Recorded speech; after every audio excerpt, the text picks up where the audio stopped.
Bonjour tout le monde, je suis Antoine. Gabriel, hier soir, j'ai passé 2 heures à réserver un vol pour mes vacances d'été. 2 heures. Je pensais que réserver en ligne, c'était simple et rapide, mais c'est devenu compliqué avec toutes les options, les frais cachés, les comparateurs. Bonjour et bienvenue sur Waspoken French, cher auditeur. Antoine, tu touches un point sensible. Réserver un vol en ligne devrait être simple, mais c'est devenu un labyrinthe. Entre les différents sites, les prix qui changent, les options supplémentaires, comment as-tu finalement réussi? Eh bien, d'abord, j'ai commencé par un comparateur de vols. Tu sais, ces sites comme Skyscanner, Kayak ou Google Flight qui comparent tous les vols disponibles. J'ai mis ma destination, mes dates et boum, des centaines de résultats. Les comparateurs sont très utiles. Ils permettent de voir rapidement toutes les options et de comparer les prix. Et vous, cher auditeur, utilisez-vous des comparateurs de vol? Lequel préférez-vous? Partagez vos sites favoris dans les commentaires. Le problème, c'est que les prix variaient énormément. Pour le même vol, aux mêmes dates, j'ai vu des prix allant de 150 € à 400 €. Je ne comprenais pas pourquoi une telle différence. Ah, le mystère des tarifs aériens. Plusieurs facteurs influencent le prix, l'heure du vol, la compagnie, le type de billet, les bagages inclus ou non, la flexibilité de modification. Il faut vraiment lire les détails pour comprendre ce qu'on achète. Exactement. J'ai appris à mes dépens.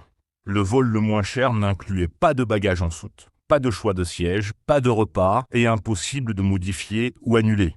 Au final, avec tous les suppléments, ça coûtait presque aussi cher qu'un billet plus flexible. Les frais cachés.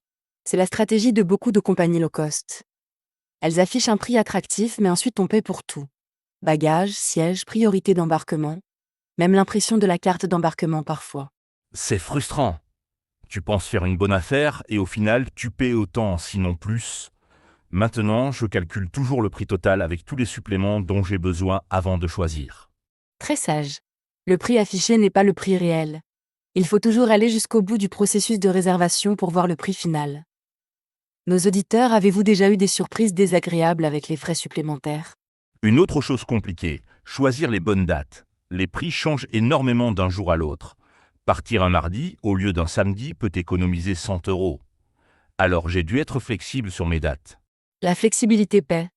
Les week-ends et les vacances scolaires sont plus chers. Si on peut voyager en milieu de semaine ou hors saison, on économise beaucoup. Les comparateurs ont souvent une fonction calendrier qui montre les meilleurs prix par date. Oui, j'ai utilisé cette fonction. J'ai vu que si je partais un jour plus tôt et revenais un jour plus tard, j'économisais 80 €. Comme j'avais de la flexibilité, j'ai ajusté mes dates. Ça vaut le coup. Excellent réflexe.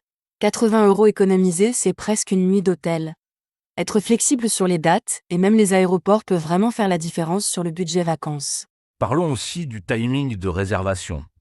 J'ai entendu dire qu'il fallait réserver exactement 6 semaines avant le départ, ou un mardi à minuit, ou je ne sais quoi. Il y a tellement de théories sur le meilleur moment pour réserver. Les mythes de la réservation.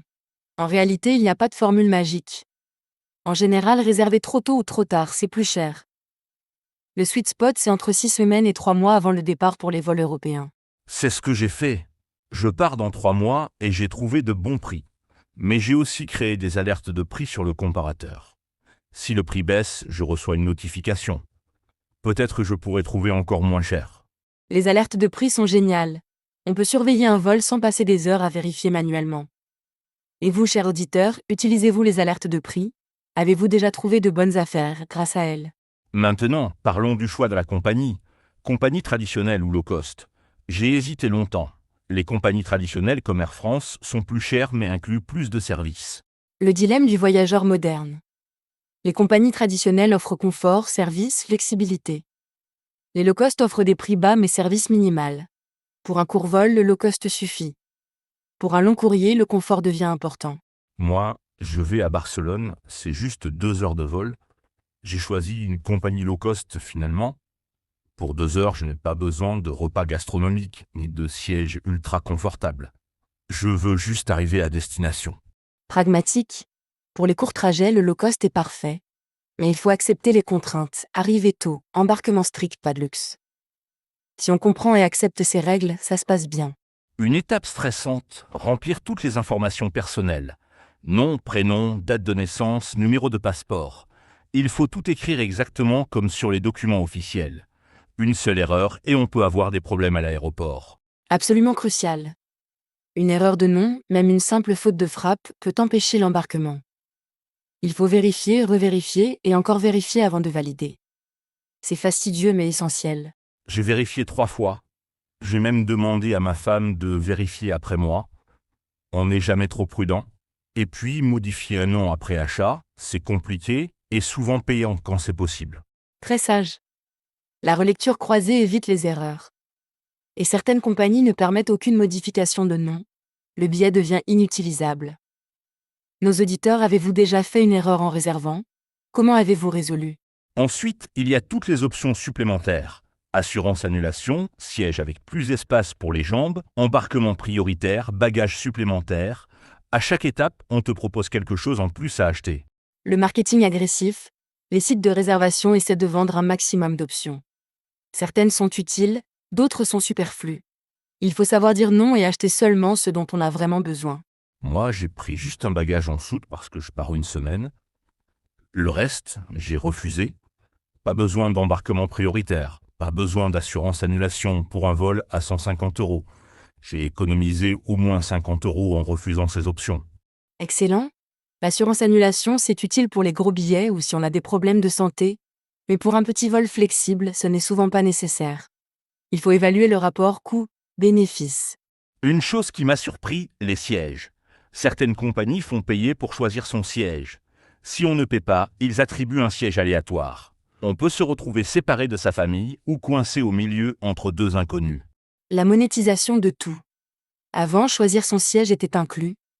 Maintenant, tout se paie. Pour les familles, c'est presque obligatoire de payer pour être assis ensemble. C'est une stratégie commerciale discutable, mais légale. Nos chers auditeurs, payez-vous pour choisir vos sièges dans l'avion ou acceptez-vous l'attribution aléatoire? Quelle est votre stratégie? Excellente question. Et maintenant, parlons du paiement. As-tu eu des problèmes ou des inquiétudes au moment de payer? Oui.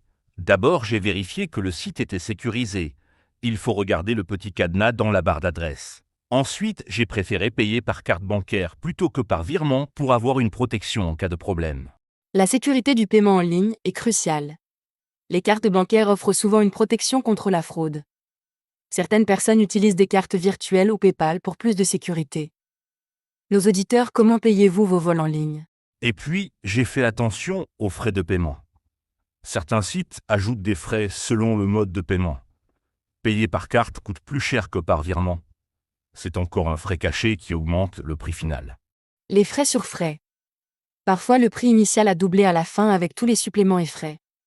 Il faut être vigilant et lire toutes les lignes du récapitulatif avant de valider le paiement final. Exactement.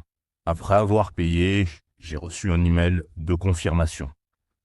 Je l'ai imprimé et sauvegardé dans plusieurs endroits, mon ordinateur, mon téléphone, ma boîte email. On n'est jamais trop prudent. Excellent réflexe. La confirmation de réservation est le document le plus important. Il faut le garder accessible. Certains aéroports demandent à le voir. Et s'il y a un problème, c'est la preuve de votre réservation. Une chose que j'ai apprise, réserver directement sur le site de la compagnie aérienne plutôt que sur un intermédiaire. Les comparateurs sont utiles pour comparer, mais pour réserver, mieux vaut aller sur le site officiel. Sage conseil. Les sites intermédiaires prennent parfois une commission. Et s'il y a un problème, gérer avec la compagnie directement est plus simple qu'avec un intermédiaire. On évite les complications. En plus, certaines compagnies offrent des avantages à ceux qui réservent directement. Points de fidélité, flexibilité supplémentaire, meilleur service client. Ça vaut le coup de comparer sur un comparateur puis réserver directement. La stratégie hybride. Utilisez les comparateurs pour trouver, puis réserver directement. C'est intelligent et ça optimise prix et service. Chers auditeurs, réservez-vous directement ou via des intermédiaires? Une question qui m'a tourmenté, faut-il réserver le vol et l'hôtel ensemble en package ou séparément? Les sites proposent souvent des offres combinées. Ça semble moins cher, mais est-ce vraiment avantageux? Question complexe. Parfois, les packages sont vraiment avantageux. D'autres fois, réserver séparément est moins cher et plus flexible. Il faut comparer les deux options. Et les packages sont moins flexibles si on veut annuler ou modifier. Moi, j'ai préféré réserver séparément. Ça me donne plus de liberté sur les dates, les horaires, le choix d'hôtel. Et j'ai trouvé que c'était finalement moins cher en cherchant bien. L'autonomie versus la simplicité. Les packages simplifient l'organisation mais réduisent les choix. Réserver séparément demande plus d'efforts mais offre plus de contrôle. Chacun choisit selon ses priorités. Une dernière astuce que j'ai découverte, la navigation privée. J'ai entendu dire que les sites augmentent les prix si on revient plusieurs fois. Alors maintenant, je recherche en mode navigation privée ou incognito.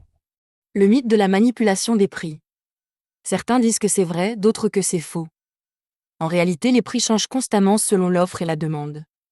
Mais utiliser le mode privé ne coûte rien et donne une tranquillité d'esprit.